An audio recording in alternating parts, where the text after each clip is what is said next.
All right, Hare Krishna. Hare Krishna. Hare Krishna, Prabhu. My obeisances to everyone. Hare Krishna. Hare Krishna. Om Prabhu, your video is Ajnanatamiran. off right now. What? Oh, sorry. Om Ajnanatimirandasya Kananjana Shalakaya Chakshura Militam Yena Tasmai Shri Gurave Namaha Shri Chaitanya Manobishtam Stapitam Yena Bhutale Swayam Rupa Kadamayam Tadati Swapadantikam Vandeham Shri Guru Shri Yutapatakamalam Shri Gurun Vaishnavamscha Shri Rupam Sagrajatam Sahagunat Raghunatam Vitam Tam Sajivam Sadvaitam Sabhutam Parijana Sahitam Krishna Chaitanya Devam Shri Radha Krishna Padam Sahagana Lalita Shri Vishaka Vikamsha Hey Krishna Karuna Sindhu Dinabandhu Jagapate Gopesha Gopika Kanta Radha Kanta Namostute Tapta Kanchana Gaurangi Radhe Vrindavaneshwari Vrishabhanu Sute Devi Pranamami Haripriye Vanchakalpa Tarubhyascha Kripa Sindhubhyevacha Patitanam Bhavanebhyo Vaishnavebhyo Namo Namaha Jaya Shri Krishna Chaitanya Prabhu Nityananda Shri Advaita Gadadhar Shivasari Gaura Bhaktivinoda Hare Krishna Krishna Krishna Hare Hare Hare Rama Rama Rama Hare Hare. Okay, so we're studying chapter 3 of the Nectar of Devotion. So if you remember in the introduction, we heard the definition of pure devotional service, that very famous verse, Anya Bilashita Sunyam, Jnana Karma Anavritam, Anukulyena Krishna Anu, Silanam Bhakti Uttamam. And then in chapter 1, we heard about the 6 characteristics of pure devotional service. 2 on the stage of sadhana, 4 on the stage of bhava, 6 on the stage of prema. And then in chapter 2, we started to hear a description of the practices of bhakti. Now in this chapter, it's very important to understand the title, Eligibility of the candidate for accepting devotional service. So it's just like if you're trying to go to IIT. So to get into IIT, you need to do very, very well on that exam, yeah? But even before that, you need some eligibility. You have to have passed 10+2. You have to be, I don't know, 17, 18 years old, you know.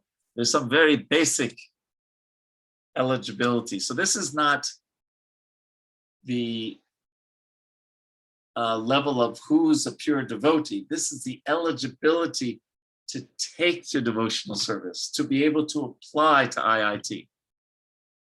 Okay? You can't be 9 years old and apply to IIT. You can't have only passed through 9th standard like that. You have to at least 10+2, at least certain age. Those are very basic. So this is just the very, standard eligibility to take the bhakti, okay? And it's a very interesting chapter from that point of view. So let's get into it. I'll be talking a lot, so just interrupt me anytime you have a question or a comment, a thought, okay? Because I may be on a bit of a roll. I might just keep talking if you don't interrupt me. Okay, so let's begin. In the very, very first paragraph, Prabhupada says that such a person who, if he has unflinching attraction to Krishna, becomes an eligible candidate for discharging devotional service. So attraction to serving Krishna, wanting to serve Krishna, even if we hear this in the next paragraph, even if we have so many material desires still, that is what we need to begin devotional service. Some attraction to serving Krishna. This is what Prabhupada said, the candidate, if he is unflinching attraction. And then the next sentence, this attraction for Krishna consciousness in association with pure devotees is the sign of great fortune. So how do you get that attraction? You get the blessings, you get the mercy, you get the instructions of a pure devotee. It is confirmed by Lord Chaitanya that only the fortunate persons, by the mercy of both a bona fide spiritual master and Krishna, will get the seed of devotional service. Brahmanda pramite kon bhagyavana jeev, Guru Krishna prasadhe pai bhakti lata bij. That verse from the Chaitanya Charitamrita is what Srila Prabhupada is referring to here. So this gives us some insight into some of the very practical things we do in Krishna consciousness. This is, in one sense, this is why we distribute books, because we're giving everyone, when we give them a book, we're giving them the association of the pure devotee. Not only Srila Prabhupada, but the commentaries of Srila Bhakti Siddhanta Saraswati Thakur, the association of Srila Krishnadas Kaviraj Goswami. So by giving them this book, it's related to this chapter. It's at least giving them a chance to associate with a pure devotee. And by doing that, getting some attraction for bhakti, getting some attraction for Krishna, which is the Adikar, or eligibility for taking to devotional service. Okay, so there's, we do book distribution because Prabhupada asked us to do it, but there's a reason, right? It's giving them the association of a pure devotee, and by doing that, giving pure devotees and giving that a chance if they have the desire to start getting attracted to Krishna.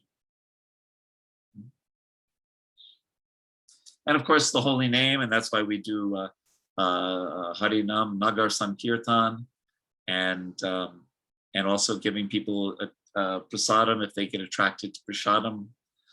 But especially Srila Prabhupada emphasized the distribution of the books about Krishna. So that's the point. Now, Prabhupada and Srila Krishnadas Kaviraj, Srila Rupa Goswami, I'm getting my authors mixed up here, Srila Rupa Goswami, they start talking about the three levels, classes of devotees.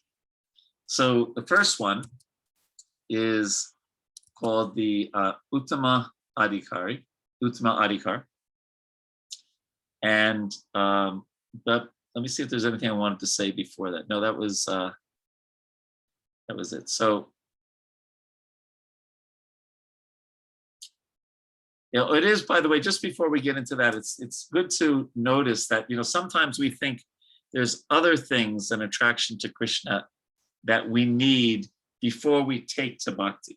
Some people may say that renunciation, giving up sense gratification, is needed to begin spiritual life, but that's not true.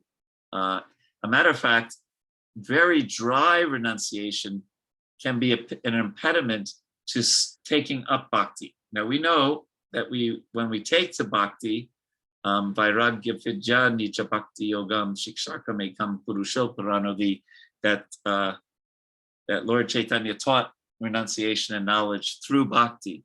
But to take to devotional service, renunciation, vairagya, can even sometimes be an impediment, because if we're too detached from our emotional and even our sensual activities, we may not be inclined to devotional service, because devotional service means using our senses, using our emotions in Krishna's service. Does that make sense? Is that clear? It's just a little side note. It's not mentioned so much. It is mentioned a bit in the in this chapter, but it's in other words, sometimes we think that, you know, Swami Nikhilananda maybe, or I'm just making up his name. There probably is somebody by that name. I'm just saying, you know, Swami Nirvishesha Shunyavadi Ananda Goswami, that maybe he could be, he must be very advanced spiritually. But if his heart is very dry, and when he hears about Krishna's pastimes, just like, oh, this is just silly things, then that actually is not an adikar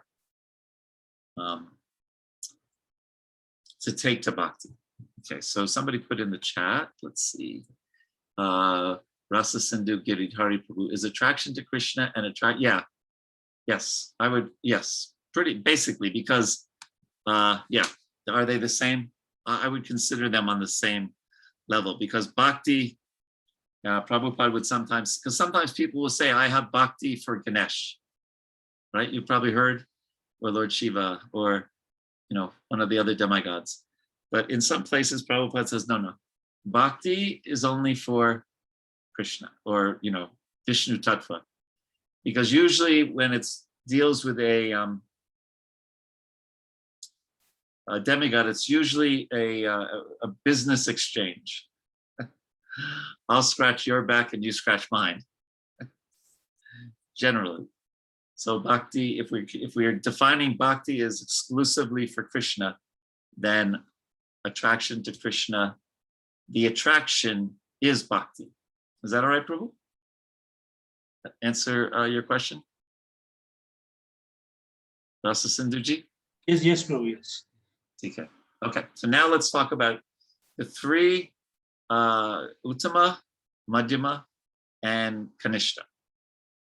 And we have to be clear here. This chapter is talking about first class, second class, and third class eligibility for taking to bhakti. So the first class person is the devotee in the first class or uppermost class is described as follows. He is very expert in study of the revealed scriptures.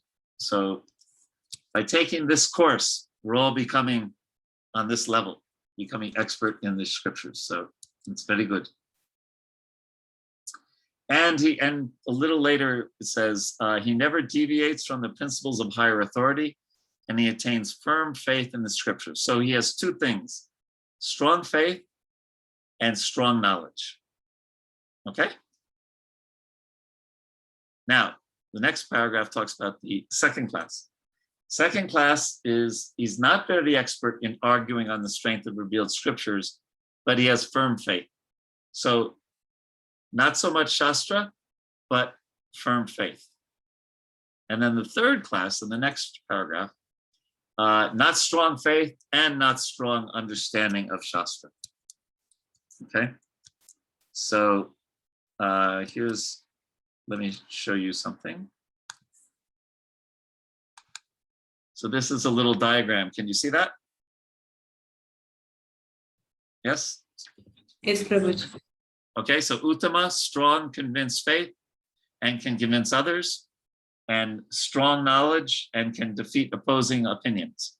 The Madhyama has strong conviction, but cannot always defeat opposing, not so great in knowledge. And the Kanishta, you know what it's, so that's Kanishta. As weak faith and weak knowledge. Okay, so these are the three levels of Adikar to take to pure devotional service. Okay, any questions, comments, thoughts on the three different levels? We want to become Uttama Adikaris. We want to have strong faith and strong knowledge, and be able to convince others. And that's why that's one of the reasons we're taking the Bhakti Shastra. So, Prabhu, my question is around Madhyama Adhikari.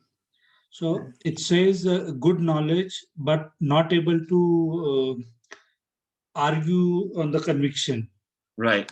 So could it be one has strong knowledge, but probably not the strong arguing skills to convince others? Well, that's also there. That's Or also later or there. speaking this one. So would that be Madhyama or Uttama then? Maybe because by their knowledge, personal knowledge, they have strong conviction. But this is just, I can't say much more than what Prabhupada says in his purport, in his writing, that it doesn't necessarily mean like, being a good debater. Yeah. But another way to look at it is, can just explain things nicely. It's just like, many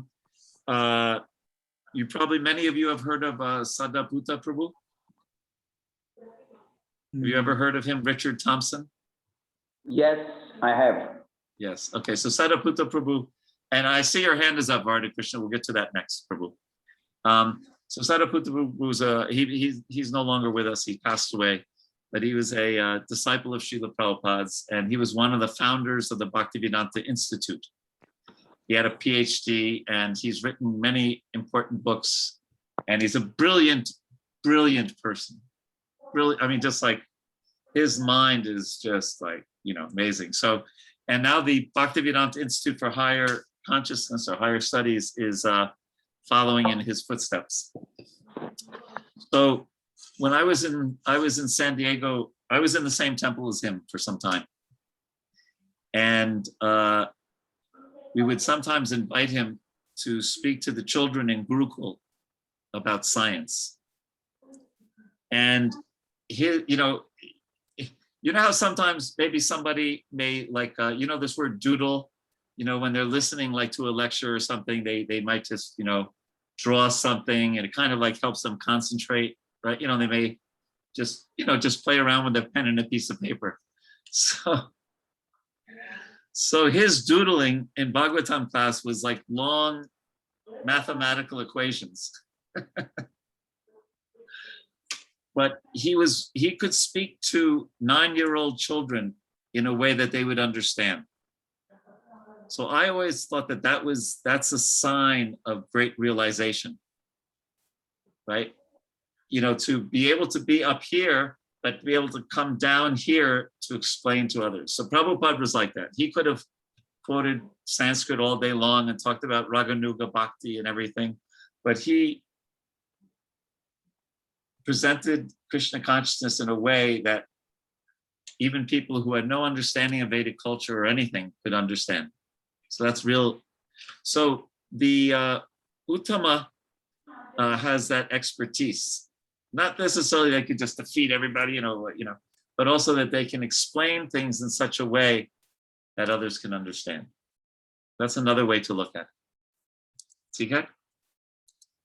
All right.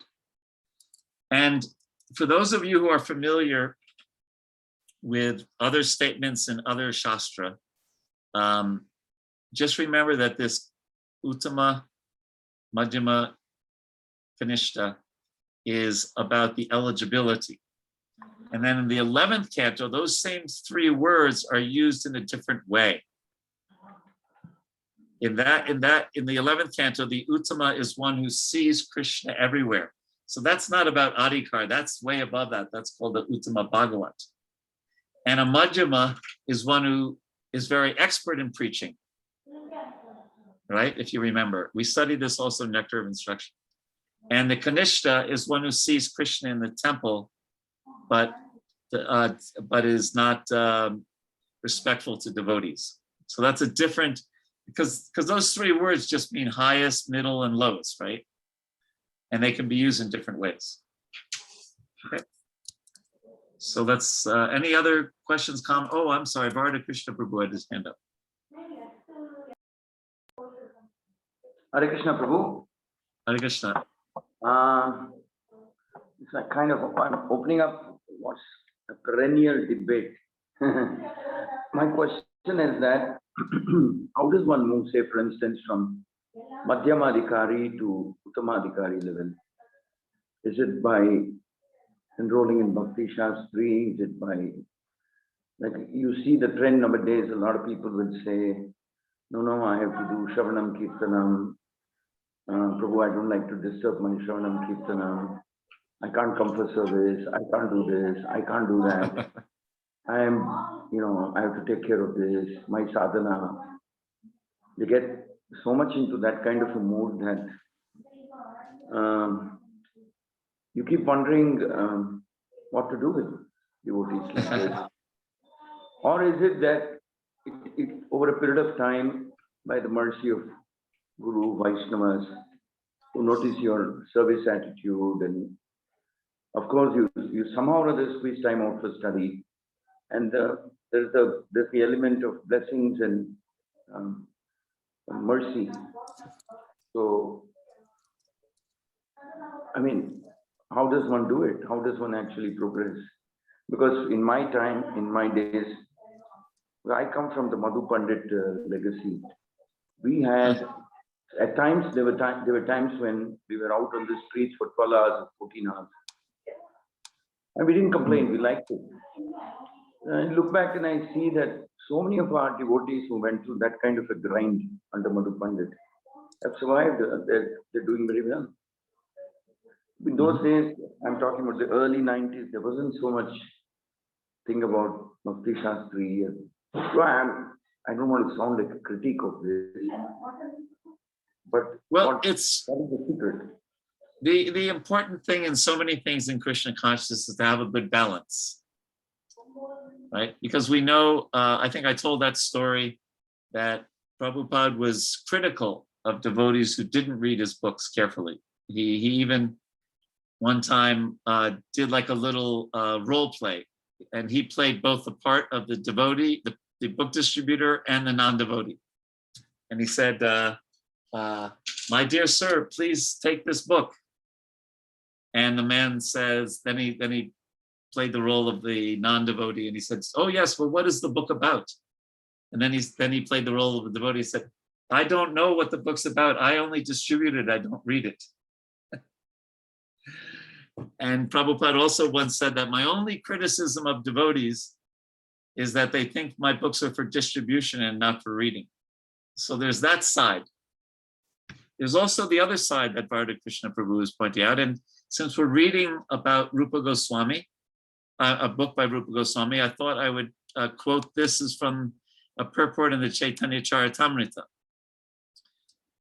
To be empowered by the Supreme Personality of Godhead, one has to qualify himself. This means one must be eager, one must engage 24 hours daily in the loving service of the Lord. The material position of a devotee doesn't matter because devotional service is not dependent on material conditions.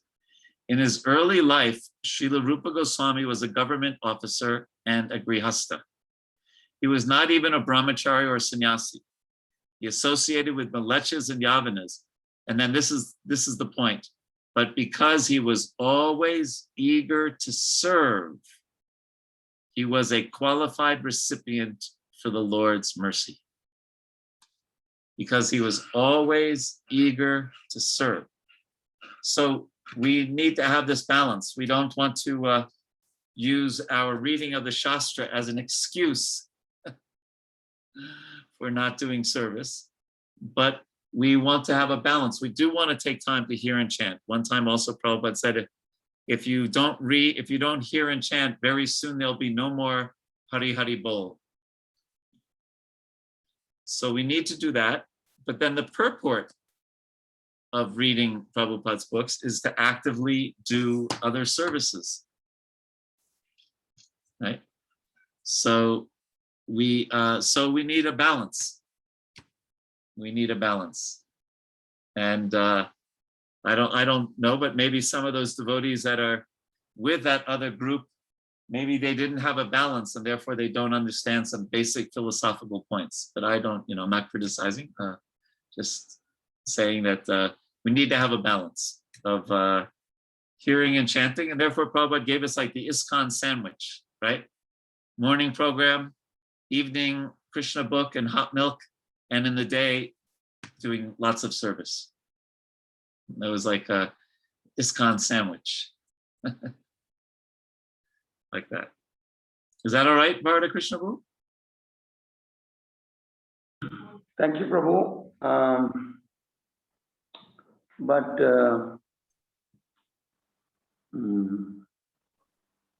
well, yeah, reading is. I've never said reading is not important or chanting. No, I know that. I know that. One of the things we picked up from Madhu Pandit is our steadfast adherence to the morning sadhana. We're quite fanatical about it. They were the entire morning program. But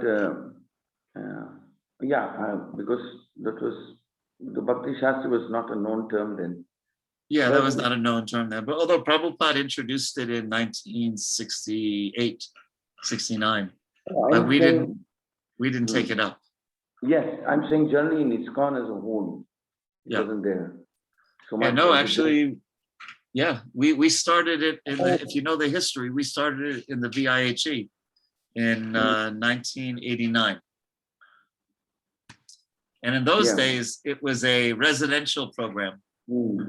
And in those days, it was only for men for the first year or two.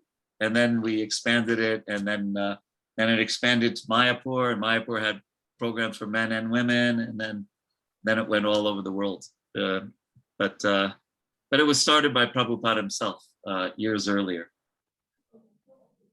But you know, we can take good lessons that we should have a good, strong morning program. Yeah, I agree.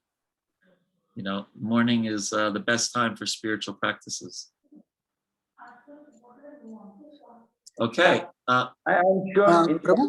this question will come back to you during these in some other form. Somebody else may come back to you. All right.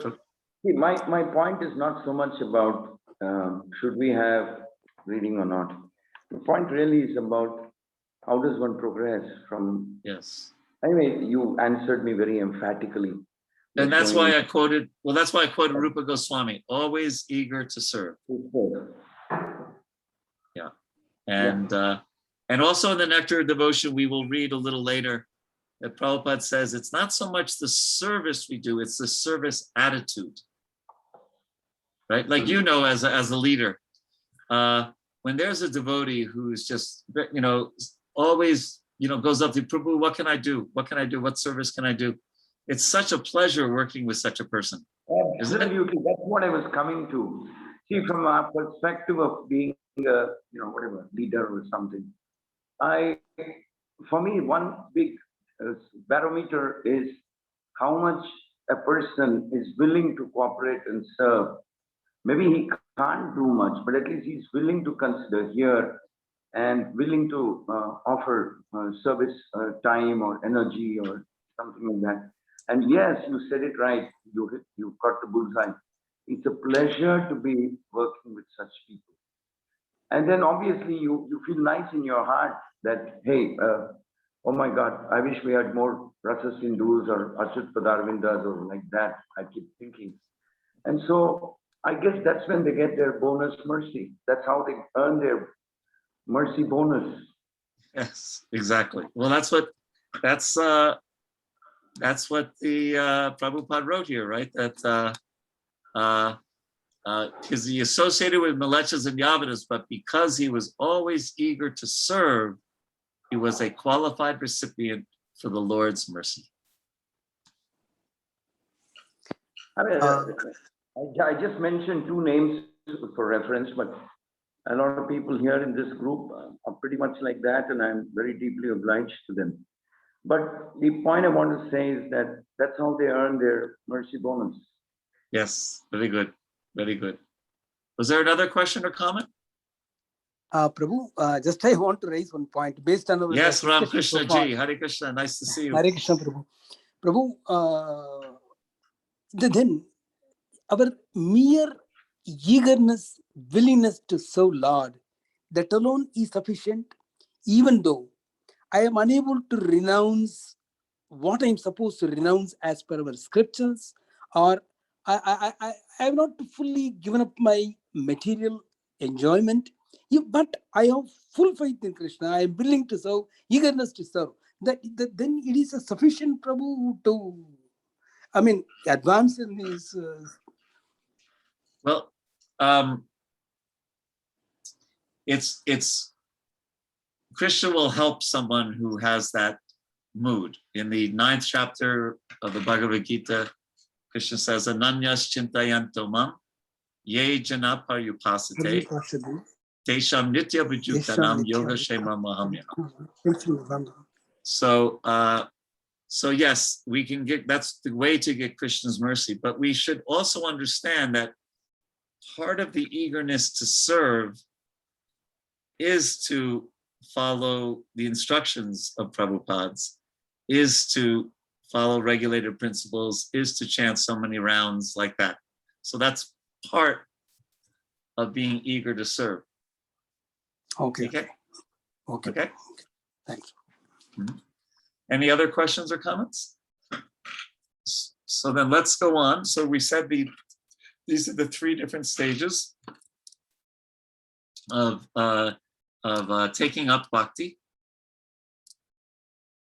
Let me go back to where I was. Okay. And then Prabhupada goes into the Bhagavad Gita verse,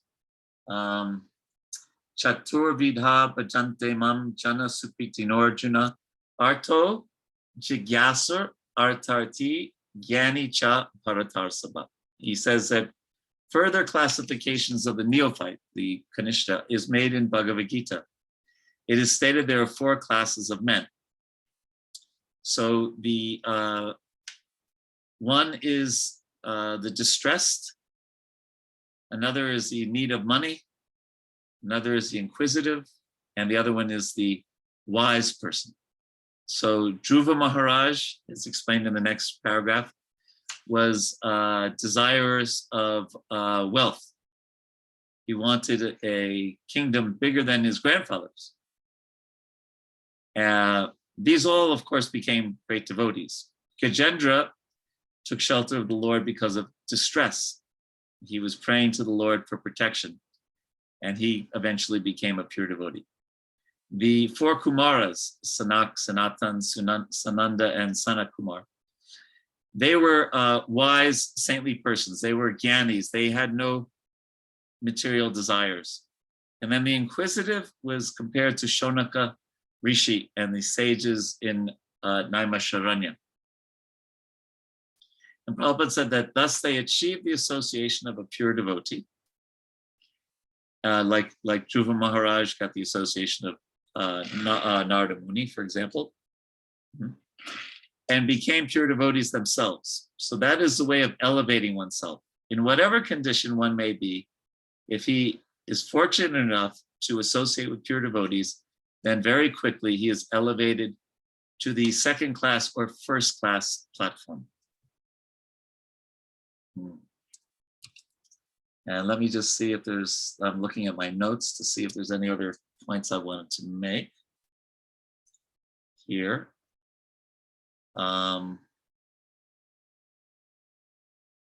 So what's being said here is that at first they didn't have they were Kanishtas because they didn't have very strong faith in the objective of pure devotional service, but by association they became great devotees. But it's just the point being made here is that in the beginning, until they got that association with a pure devotee, they didn't have faith in the objective of pure bhakti. You know, Gajendra's asking for just freedom from distress, not just I want to serve you and love you. Dhruva Maharaj is looking for a kingdom bigger than his grandfather's. That wasn't, you know, he's taking shelter of Krishna, but not having like Anyabi Lashita Sunyam kind of faith in the objective of pure bhakti. So they approached the Lord for their own pleasures. And so therefore in the beginning, they weren't on the level of Uttama Bhakti, but then by the association of devotees, they did, pure devotees, they did achieve that, okay? So, let's see, what else? Going back to the, okay, so that's That's that point. And Prabhupada talks about this, to quite an extent in this chapter. Later he says, Lord Krishna, however, has explained in the Gita that out of these 4 types of neophytes, the one who is wise is very dear to him, because a wise man, if he is attached to Krishna, is not seeking an exchange of material benefits. So this Bhagavad Gita verse that's being referred to, Arto, Jigyasur, Artarti, the desire of wealth, the inquisitive, and the desire of removing distress, they're not on the same level as the Jnani, who's basically freed from material desires and is approaching Krishna, seeking wisdom. But in that case, why is classified under neophyte category, Prabhu? The Jnani. Because at first, it's a great question, Prabhu. I'll repeat myself, because the Majjhima and the Uttama, they have faith in pure bhakti. Okay? Pure bhakti, just that the only goal in life is to love Krishna. The Jnani may not be there yet until he or she associates with a pure devotee. He may be free from desires. He may understand I'm not this body. He may understand the 24 elements that the world is made up of, and that all those things in the 11th to 30th verse of the 2nd chapter of the Gita. He may be very strict in his or her renunciation, but it doesn't mean he knows that the gopis are the greatest devotees of Krishna, or that wouldn't it be nice to become a cowherd boy and play with Krishna, or just the idea of just give everything to Krishna, just no other desires. So they may not have learned that yet until he or she associates with a devotee. Okay? Other questions or comments? Hare Krishna Prabhuji. Dandavats Yes, that sounds like Navadvip Mataji. Yes, I actually have a practical question. I was looking at these 2 examples Prabhupada is citing, Dhruva Maharaj and Gajendra, how they may not have started with firm faith, but they ended up with having that conviction. So similarly for us, in our journey of being a bhakta, there are periods of time where we may have had very firm conviction and you want to desperately act on it. I say desperately because you're so convinced that nothing else matters. But there are practical aspects that hold you back. So the question is, when do you stop second guessing yourself and just go forward and know and have that kind of firm conviction that nothing else matters and everything else is in Lord Krishna's hands anyway? When does that happen? Yeah, my quandary is related to what Varadkrishna Prabhu had said earlier, which is there are periods of time when we as bhaktas have such firm conviction, we want to pack up and leave, whatever that leave means, whether it's physical or spiritual. Yes. Yeah. But something holds us back, whether it is family or finance or whatever it is. At what point should we just take a call and go on? Because I think it creates a level of frustration for us when we're not able to act on our conviction, give more of ourselves to the movement. Well, there's a lot of things to be said about that. That beginning may sometimes not be very deep.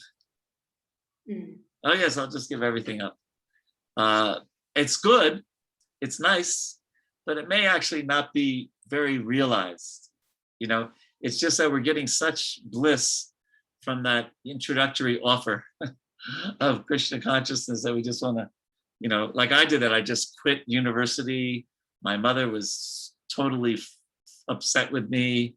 I just gave up everything and became a brahmachari. Now, when I look back at it, 43 years later, I said, how did I do that? It's amazing. I'm surprised even right now. But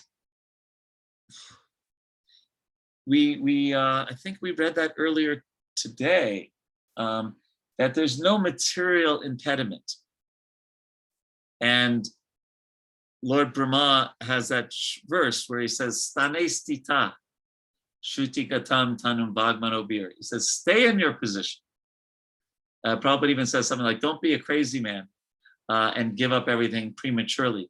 Stane stita, stay where you are, but shutikatam, but hear and chant about Krishna. So, of course, it's hard when we have a very, very challenging job or in the corporate sector, and it can be long hours and associating with some tough people. But we can still find the ways and means to be Krishna conscious.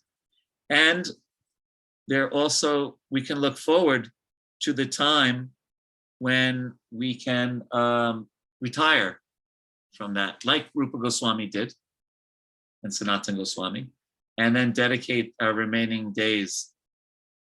I sometimes tell young devotees, young grihastas, that have children quickly. Have your children as young as you can. I mean, not young, but you know what I mean?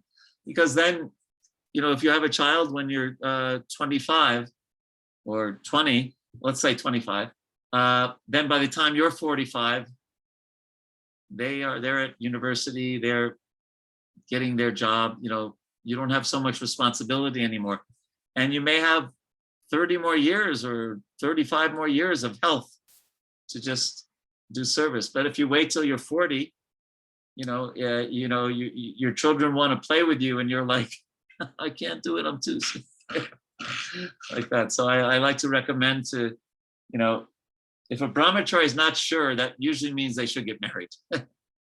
The ones that are really, Vyavasaya Mikabud, like our Murli Sham Prabhu, he's fixed, right? But that's the reason, because I'm 62 now, and I hope to retire next almost exactly a year from now, July 1st.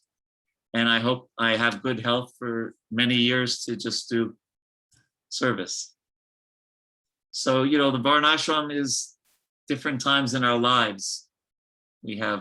So we may not get too frustrated if we're in the midst of our corporate life right now. But even then, we try to find ways to perform pure devotional service. Is that all right? Yes, Prabhu. I just want to make one statement. Just like in the corporate world, unless you're willing to take a risk, the chances of success is slim, right? Because the higher you go up, you have to be willing to take a risk.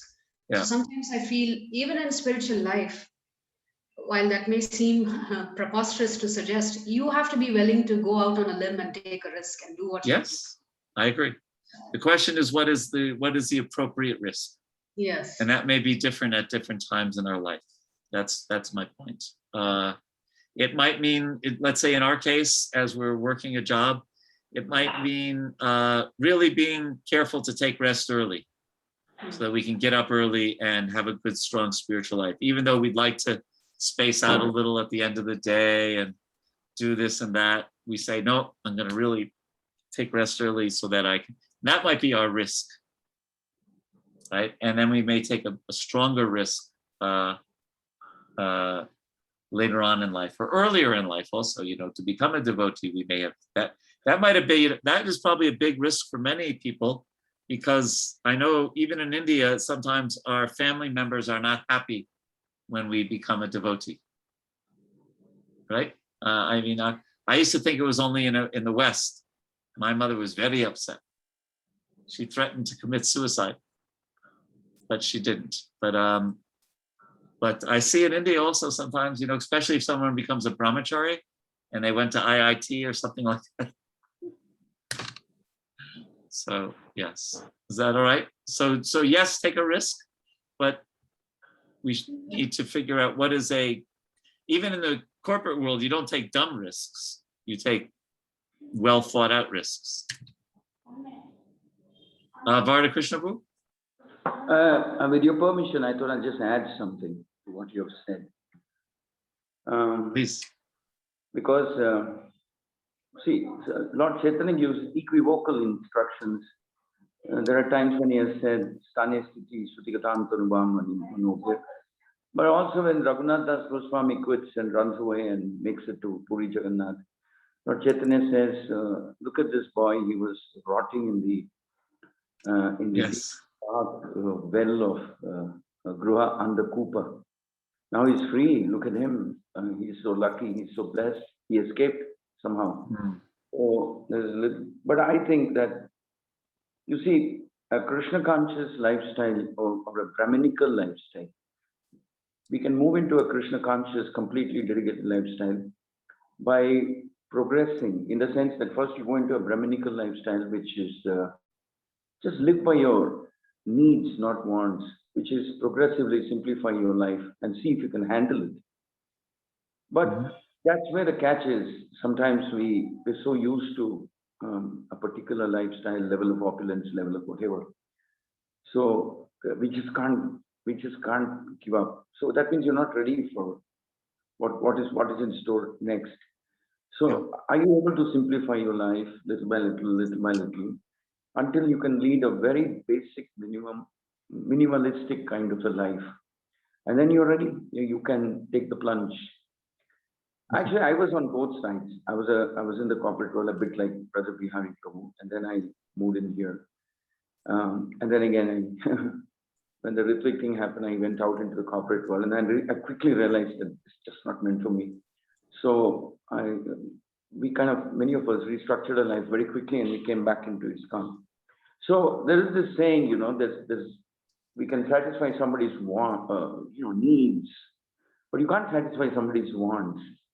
So Brahminical lifestyle, which is what is recommended even in the plain Varnashrama, is to be able to lead a minimalistic lifestyle so that you don't cost the temple too much, or you don't cost yourself too much.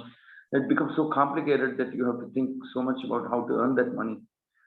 But if your mood is that I need a shelter on my head and prasadam 2-3 times, a little money for emergencies, ISKCON is a great place to work for. I always say that. Very good. Very good. Yes. And one has to just judge one's Adikar. There's different shloks for different folks. So there's the Raghunath Das Goswami story, and then there's the Stane Sthita as well. So and that's why we need good guidance.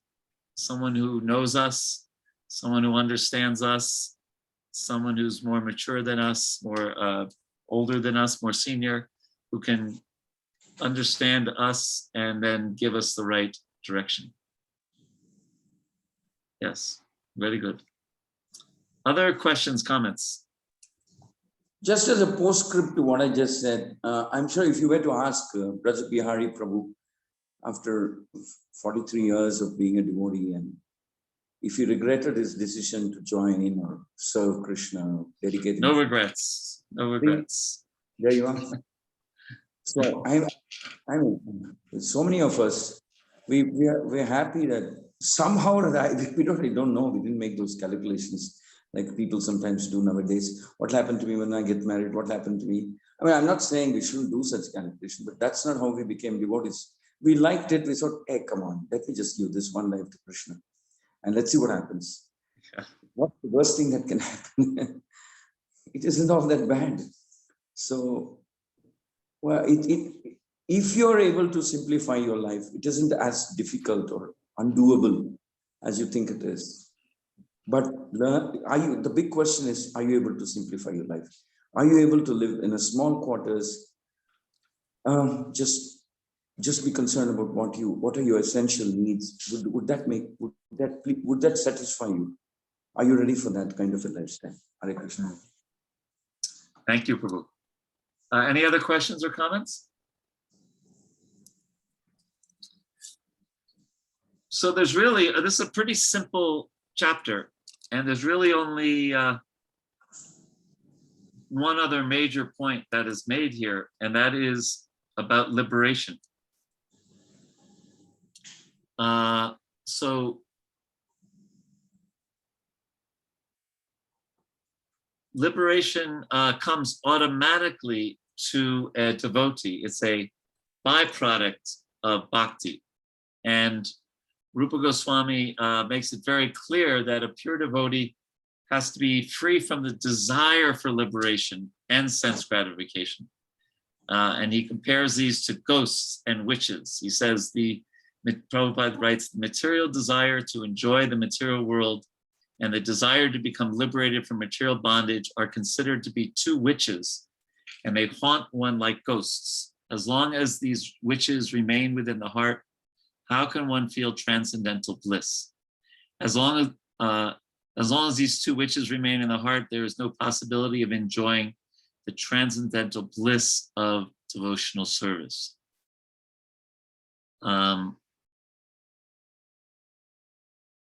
And it's said elsewhere that the desire for mukti in some ways is a greater problem to becoming a pure devotee than the desire for sense gratification.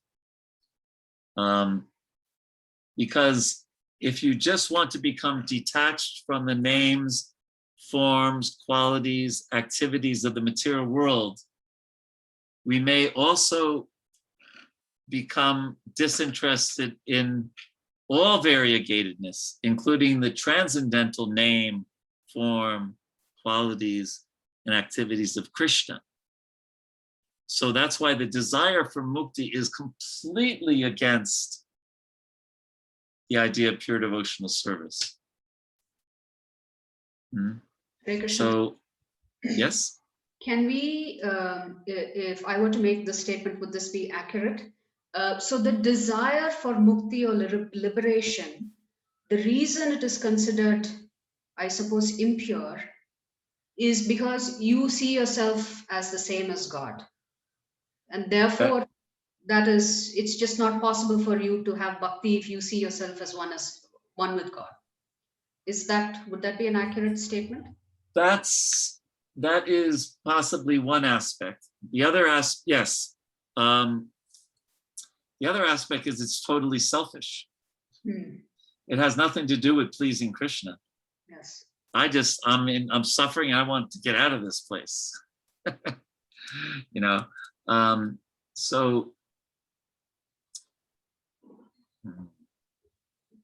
I'm just looking at. Because Prabhupada also quotes the Shikshastakam here. My dear son of Nanda, I do not want any material happiness in the shape of any followers, nor immense opulence and wealth, nor do I want cessation from material existence. That's liberation. I may take many, many births. So that means I don't care if I take more births, one after another, but I pray from you, but what I pray from you is that my devotion to you always remains unflinching. So it's a perfect example of a pure devotee's total disinterest in liberation. And by the way, the whole next chapter is about this point, called Devotional Service Surpasses All Liberation. So we'll get into it in more detail later.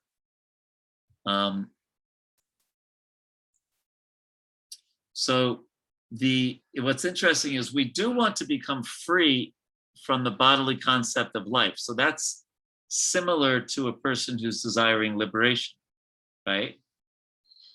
But we want to do that by focusing on Krishna's pleasure. So one time, just to give you an example, one time Prabhupada was in Kobe. Kobe is in Japan.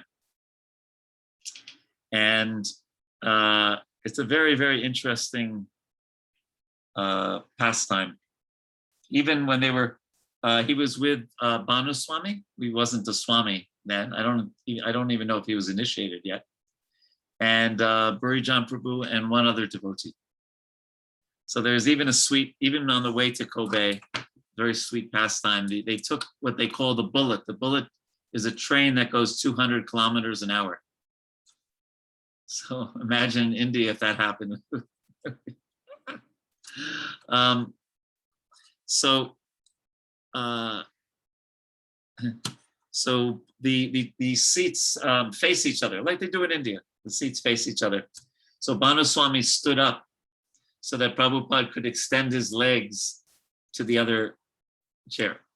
So Banaswami said, Srila Prabhupada, could you please, put your lotus feet up here? So then he was standing, and the conductor, what do they call him, the TT? Is that what they call him in India? I forget came by and said, no, this is a bullet. It goes too fast. You must sit down. So then Banaswami said, Srila Prabhupada, could you please move your lotus feet so I can sit down? And Prabhupada said, I will move my lotus feet so that the lotus-like devotee could sit down.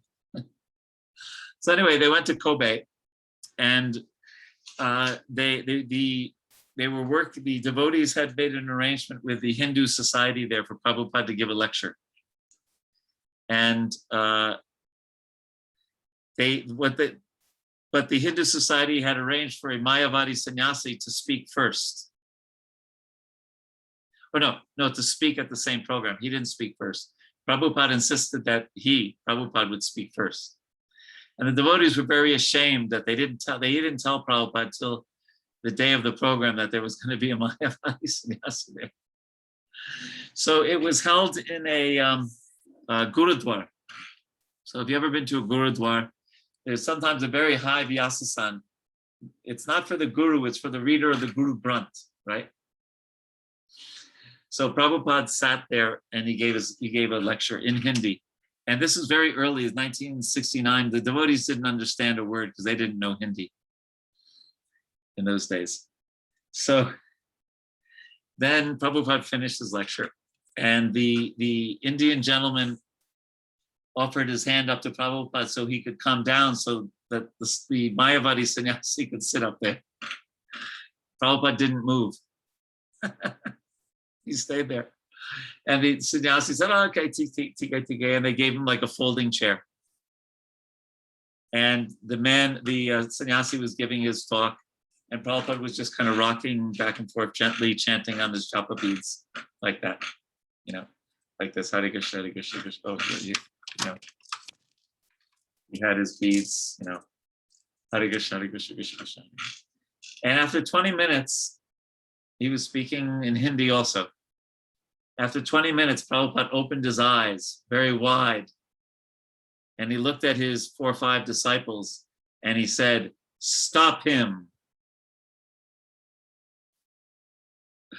And the devotees didn't know what to do. Bhurijan Prabhu had some kartals, and he was thinking maybe he should strangle the man with the kartals. Because what did Prabhupada mean? Stop him. So then Prabhupada said, Kirtan. And so in the middle of the sannyasi's lecture, the devotees led Kirtan. They only knew one tune in those days. Hare Krishna, Hare Krishna, like that. So they drowned out the man. No one could hear him. He just said, TK, TK. And then Prabhupada came down from the Vyasan. He went back to his apartment. The devotees stayed and distributed books.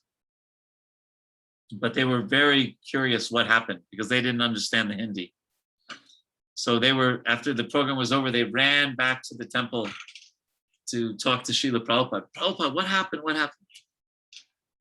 And so Prabhupada said, at first, he was speaking okay.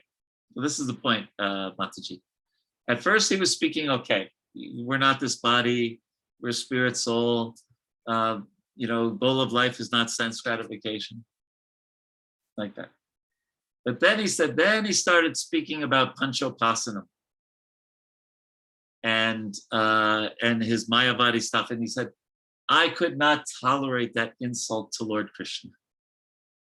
And that's why he did that. So we share some of the basic Gyan philosophy with impersonalists, with seekers of liberation. But then we go our separate ways after some time. And that story of Srila Prabhupada's is a good example of this. It's told in much more detail in the book, My Glorious Master. Does that help, Mataji? Yeah, okay. So other questions, comments? So just to conclude this chapter, because we don't need to go for an hour and a half today, because it's like I said, it's a short chapter. The qualification to start bhakti is the mercy of a devotee who enthuses us with attraction for Krishna or attraction to bhakti. And the qualification to advance in Vaidhi Bhakti is knowledge and faith, right? In scriptures, especially, and Krishna. And the qualification for practicing pure devotional service is liberation from the bodily concept of life, where we abandon all desires, including liberation, and only desire to please Krishna. So that's the sum and substance of this very nice but short chapter of Nectar of Devotion. So any last questions or comments?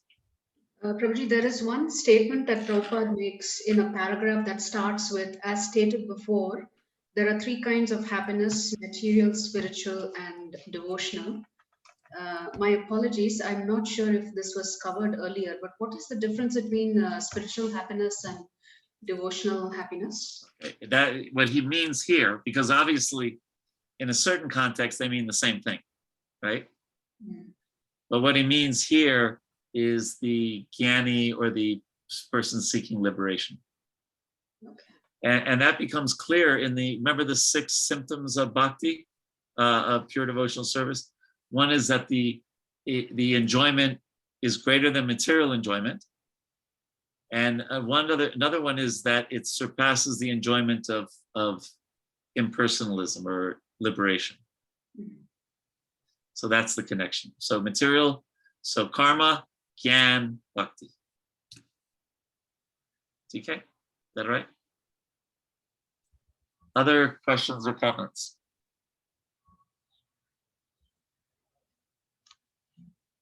Now, should we go over the homework? I don't have that in front of me, but I could get it, I think. It'll take me a minute. Krishna, Krishna.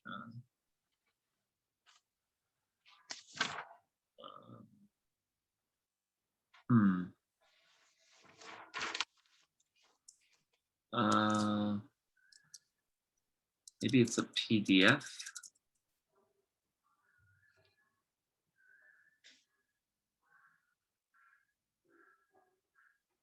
Yes, the worksheets. Okay. So, chapter 3. Oh wait, that's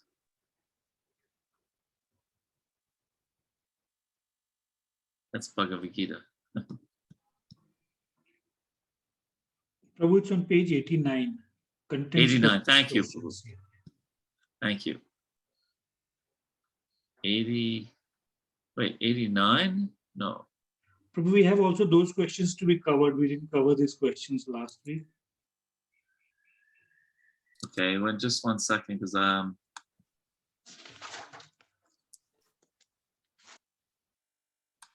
89 in the student handbook. Students handbook, yeah. Okay, 89.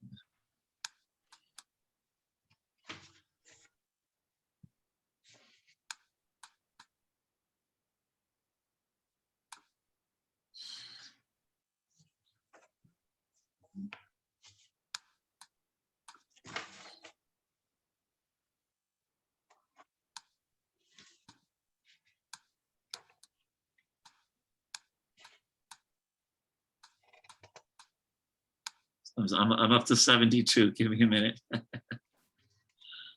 77.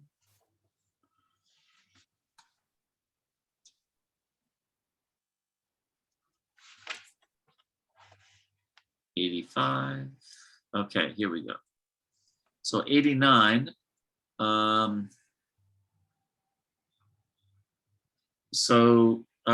We didn't cover chapter 2? No, Prabhu.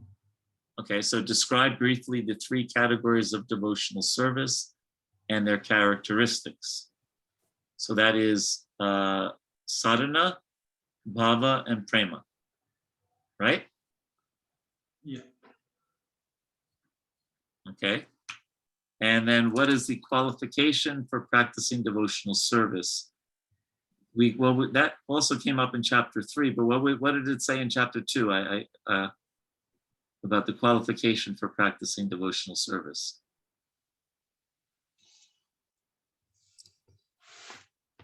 Anyone remember? Is it higher taste, Prabhu? Higher taste, let's see. Faith. Well, it was to also always remember Krishna, right? Yeah. And never forget him. Padma Purana recommends that one always fix his mind on the form of Vishnu by meditation and not forget him at any moment.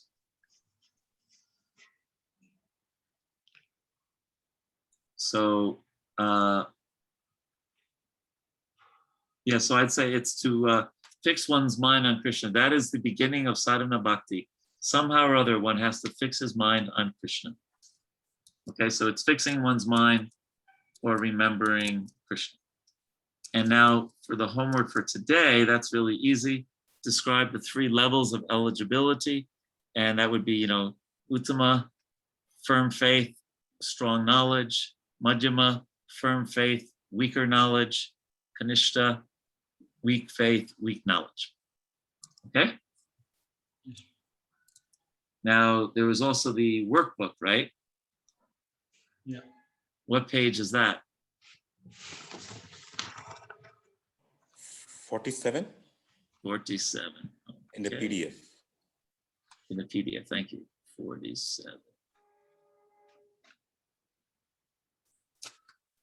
I'm getting there.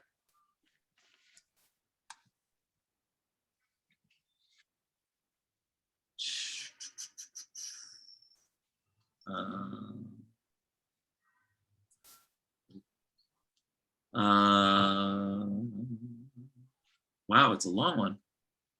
Chapter 3, eligibility requires well, I'm not very good at these fill in the blanks because does anyone have the answer to that? The first one, eligibility requires. Who could you share the screen if you don't mind? You want me to share my screen? Yes, Prabhu, because I don't think Yeah. everybody has the book handy. Okay, no problem. So here, eligibility of the candidate for accepting devotional service. Eligibility requires, is it something to do with a pure devotee? Because I don't, let's see. Unflinching attraction to Krishna is already said there.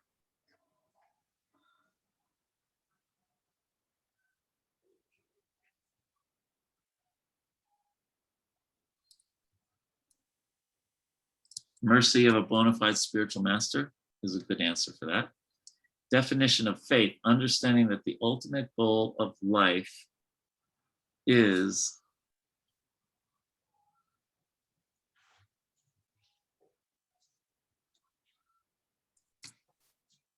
you're not going to be, and on the exams, you're not going to have to mention each word like this. So, the ultimate goal of life is to develop love for Krishna, is to love Krishna. There's different ways you can answer this, but don't worry about filling the blank. The only reason we came up with these earlier is to make sure people were doing the reading, right? Because this is really just copying and pasting from the actual. So like for here, Uttama Adikar, putting for arguments in terms of those scriptures. And he can consider the ways of devotional service in a mature way, in a knowledgeable way. I'm not sure the exact word, but you get the idea. And he never deviates from these scriptures, these standard scriptures. and he has, I don't know, a mature understanding. In the Madhyama, he is not very expert in arguing on the strength of revealed scriptures. That's easy. And he has firm faith in the procedure of devotional service to Krishna. His faith is weak. His faith can be changed by opposing arguments. He does not recognize the, I'm not sure what it means is, let's see.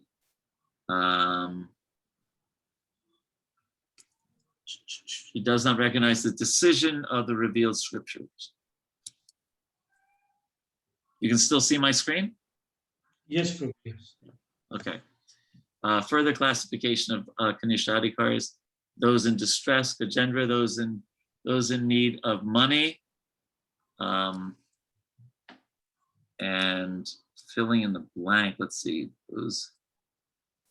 well, he was in need of his father's kingdom.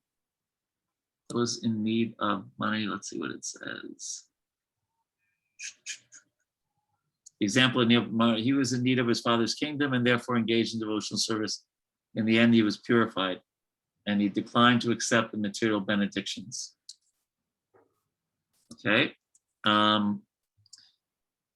C, the example is that's for the inquisitive, and the example is the sages of Naimisharanya, and the wise, the four Kumaras, and the classification of Krishna Adikars, all pious personalities, not qualified Adikar for pure devotional service because they are approaching Krishna for material desires, except the wise man. Tendency is to leave or diminish devotional service once desire is fulfilled, unless one gets the association of a pure devotee. And then a person freed from the bodily concept of life is an eligible candidate for pure devotional service. A wise person has no material desire in approaching Krishna. His prime motivation is Krishna's pleasure, something like that. He requires qualification for performing devotional service. By his wisdom and scriptural study, he understands he is a spirit soul. He is not his body, like that. Piety, the piety referred to here is not punya, pious activities such as planting trees, but agyata sukriti, devotional service. Persons with pious credits, I don't know, this wasn't in the book. I can explain this though, that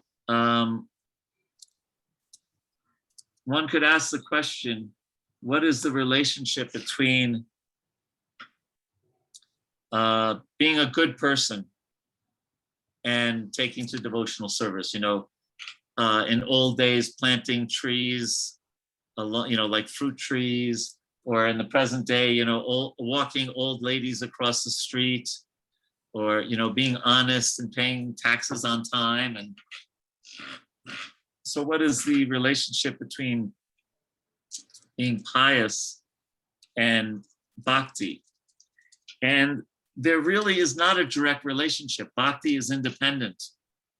The relationship is that a preacher, a devotee, is usually more inclined to approach a pious person to teach them about Krishna consciousness. So that's the only real benefit. But then there is bhakti sukriti, or bhakti unmukh sukriti. And that is sometimes doing devotional service, even though you don't know it's devotional service. You give someone a laddu, even you tell them it's prasad, but they don't really know what prasad is. They know it's the mercy of God, but they don't have such strong faith in it, but they really like the taste. So they unknowingly did some service. They bought a book from you, and they didn't wake up this morning think, I'm going to go serve Krishna and buy a book about the Chaitanya Charitamrita. But they did some sukriti, but it's sukriti connected to bhakti. And that gets carried on life after life. But just regular karma sukriti of being a nice person, it's better than being a bad person, but it's not really connected directly to bhakti. Only bhakti produces bhakti. Is that okay? Is that clear? Hare Krishna Prabhu, for Yes. this question here, which we just discussed, the piety referred to here is not punya, but jnata or ajnata sukriti, devotional service, and persons without pious credit become. Should we, like from the chapter here, there's a statement that such a person becomes an agnostic, or a communist. Yes, that's right. That's what it is. Yeah. And but there's a third thing. It also says he thinks that he can adjust his distressed condition by totally disbelieving in him. So a disbeliever is a third fill in the blank. Yes. Yes. Okay. And when we do the exam, we're not going to try to trick, get you to like. The main thing is you understand the concepts. Of course, there is some memorization, but we're not going to have memorization on this level. That's not the point of studying Prabhupada's books. But when we don't worry, when we get close to the exam time, we will discuss the exams in a way that that you will find helpful. Okay. And I think there's just one more part to this. Liberation and eligibility. Liberation in the sense of wanting to become one with the Supreme Lord means freedom from the, anyone have the exact words?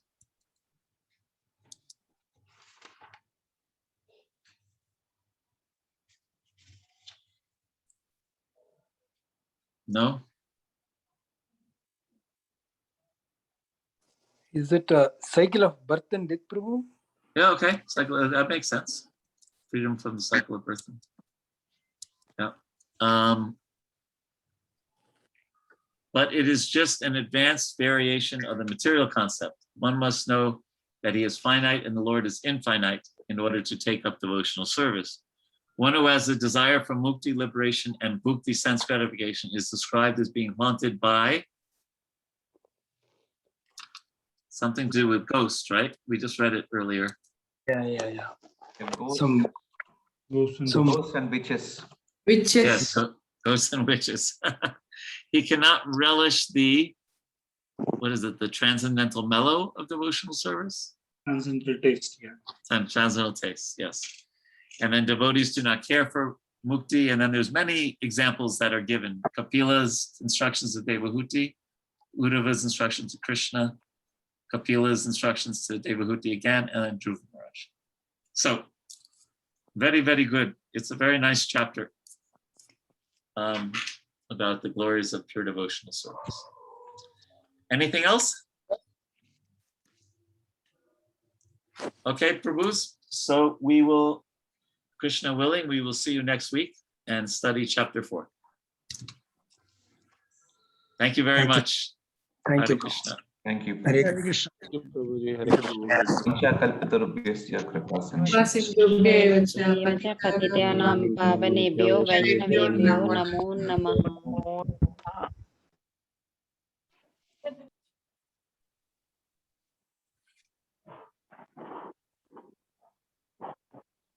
Hare Krishna, Rasakunda Prabhu.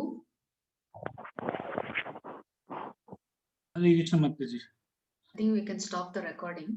Yes, I'll do that. Was the chapter 2 questions already